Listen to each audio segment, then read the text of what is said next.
7 years as CEO Ethan Graves' assistant, and in the end, he chose someone who could bear children instead of me. You'd think after 7 years, he would have known I couldn't watch him marry someone else, and certainly not for a womb. "I'm sorry, Noah," he said, as if that was enough to stitch together every sacrifice I'd made for him. The air in Ethan Graves' penthouse office always smelled like cedar and power, a sterile blend that never welcomed emotion. I stood there, an Omega whose scent he once claimed calmed him, now being dismissed like a cheap cologne that no longer suited his taste. He didn't look me in the eyes when he said it. "You're an incredible assistant, but it's about the future. About legacy." Legacy. That word had once meant the late-night planning sessions we shared, the vision we built together, the way his hand lingered a little too long on mine when we celebrated each victory. To me, we were the legacy. But I wasn't a beta. I wasn't sterile. And more importantly, I wasn't an Omega who could carry his child. So he chose Liam, the perfect Omega from a high-profile family with the right pedigree, the right scent, and the right reproductive capabilities. Liam, who smiled with rehearsed charm and eyes that never blinked long enough to feel real. I walked out of Graves Corp without saying goodbye. If he wanted a future that looked good on paper, Brooklyn had always been louder than Manhattan, more alive. I moved into a small loft above a bookstore in Crown Heights, trading boardrooms for the creak of wood floors and the smell of fresh ink. My savings, carefully built from bonuses Ethan gave me over the years, was enough to start something of my own. Not a tech empire, but a creative agency for Omega-led businesses. Something that mattered. It was there, in that tiny space with peeling brick walls, that I started to remember who I was before I belonged to Ethan Graves. But grief is a ghost with expensive taste. It showed up in morning coffees that didn't taste right, in shirts I could never wear again, in the silence after waking from dreams where he still called me his. Every step forward felt like dragging my heart behind me, bleeding on the pavement. I didn't expect to see him again. But New York is a cruelly small city. 3 months later, at the Omega Empowerment Gala, I was a guest speaker. It was supposed to be a new chapter, a night about voices, advocacy, resilience.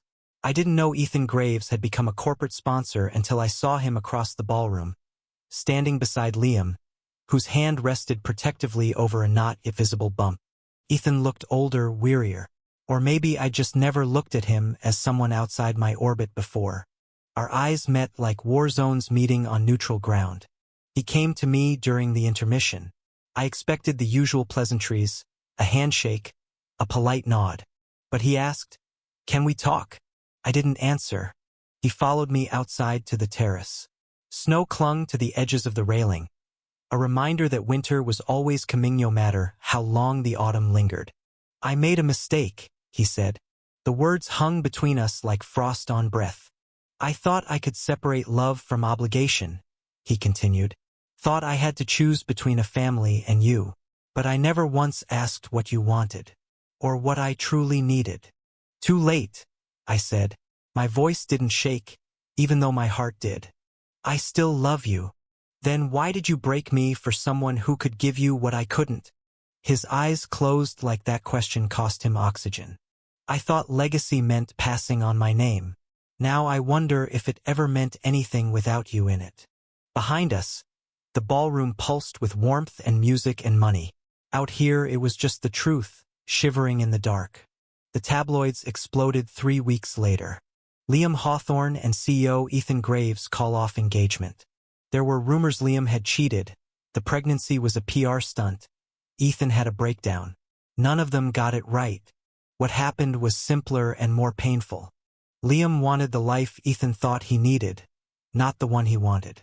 They both realized that before the damage became permanent. Spring in New York is like forgiveness, it doesn't come fast. But when it does, it softens everything. Ethan showed up at my office with no suit, no bodyguards, no press releases. He brought a single cup of coffee. "You still take oat milk?" he asked. "Only on Thursdays," I replied, not looking up from my laptop. "It's Thursday." I looked up then. He looked smaller without his empire. Just a man.